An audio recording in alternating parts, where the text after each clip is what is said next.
Bonjour et bienvenue pour ce nouveau numéro du Mac de l'Hérault. En ce week-end de Téléthon, nous irons à Poussan où s'est notamment déroulé les foulées poussanaises, une course de 12 km de long. Mais avant, toujours à Poussan, la foire de la Sainte-Catherine, vieille tradition de ce village de 6000 habitants, s'est tenue à son emplacement originel au Halles le 24 novembre. Malgré le mauvais temps, cela n'a pas découragé certains habitants et exposants. Cette édition 2019 de la foire de la Sainte-Catherine n'a pas eu le succès escompté à cause de la pluie, mais cela n'a pas empêché d'avoir quelques exposants pour ce marché artisanal. C'est vrai que le temps n'a pas joué pour nous, ça c'est clair. Ceci dit, c'est la foire de la Sainte-Catherine ici aujourd'hui qui est la fête de Poussan, l'espèce de fête annuelle, de grande fête, mais qui malheureusement n'a pas été servie par le temps puisqu'il n'a pas fait beau. Donc tout le boulevard a été bloqué exprès pour ça, pour tous les exposants. Mais avec le temps qu'il a fait, tout le monde s'est rapatrié dans ce superbe marché du 19e, mais évidemment qui a pu contenir malheureusement que ce qu'il pouvait contenir, c'est-à-dire moins de monde et moins d'exposants évidemment. Elle est venue d'où cette idée de la foire de la Sainte-Catherine? Parce que ça remonte quand même à un peu longtemps. C'est quelque chose de très ancien. Ceux, et même qui sont relativement anciens, me racontent qu'on bloquait le boulevard, mais c'était rempli de manèges. Tout était bloqué, mais c'était la fête, c'était une espèce de Disneyland à Poussan, quoi. C'était impressionnant, tout le monde le dit pour ceux qui étaient.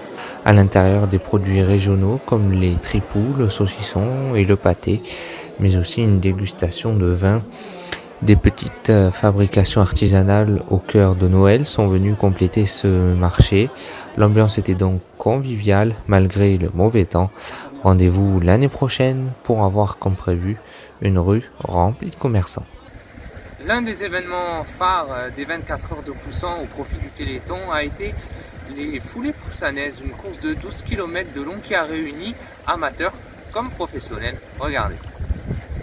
La bonne humeur était au rendez-vous en ce week-end du Téléthon à Poussan. Comme chaque année, c'est l'association Les 24 heures de Poussan qui l'a organisé. Une tombola, des repas à emporter, des pâtisseries, des huîtres et du vin sont là pour récolter un maximum d'argent. Sur la place de la mairie avait lieu les foulées poussanaises, une course de 12 km de long, une entente entre Poussan et Balaruc.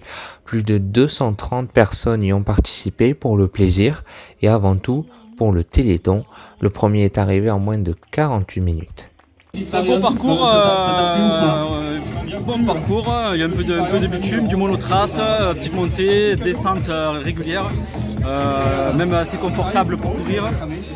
Voilà, non, c'est vraiment un truc, parcours rapide du coup, parcours rapide. Voilà, mais c'est une belle course. Là, je suis parti en tête avec un groupe, et puis on a fait un passe-passe devant, derrière. Et sur les 5 derniers kilos, on a fait la course à 2.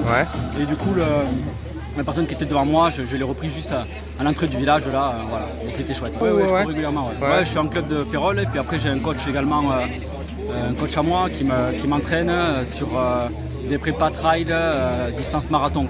Voilà. C'était l'occasion de jouer au Téléthon. En plus, on est venu tout le club de Pérol. Voilà, donc on a représenté notre et ben voilà. Sur la course de Poussan. Féminine, et on est bien content d'être tous là, mais super météo, c'est bien régalé quoi. La marraine de cette course, les Poussaniers la connaissent bien et en sont fiers. Amy Charéron, double championne de France de triathlon et championne d'Europe, 18e au JO de Londres, a fini 10e en 50 minutes. Ça s'est super bien passé, le parcours est vraiment splendide, les bénévoles sont au top, on a des encouragements à chaque carrefour. Et vraiment un parcours superbe avec une grande partie montante au début et pour finir après une grande descente avec un panorama magnifique. Première féminine, pas mal. Ouais, c'est bien. Après c'est une course au bénéfice du Téléthon, donc c'était plus pour participer à la course que pour faire une perf. Et je suis vraiment contente d'avoir participé. Cette nouvelle édition du Téléthon à Poussan aura permis de récolter 8 000 € pour aider les enfants malades. Et c'est la fin de ce deuxième numéro du Mac de l'Hérault. Merci de l'avoir suivi. Je vous remercie aussi d'avoir été nombreux à regarder le premier numéro. Je vous dis à très bientôt pour une petite surprise de fin d'année. Ciao tout le monde.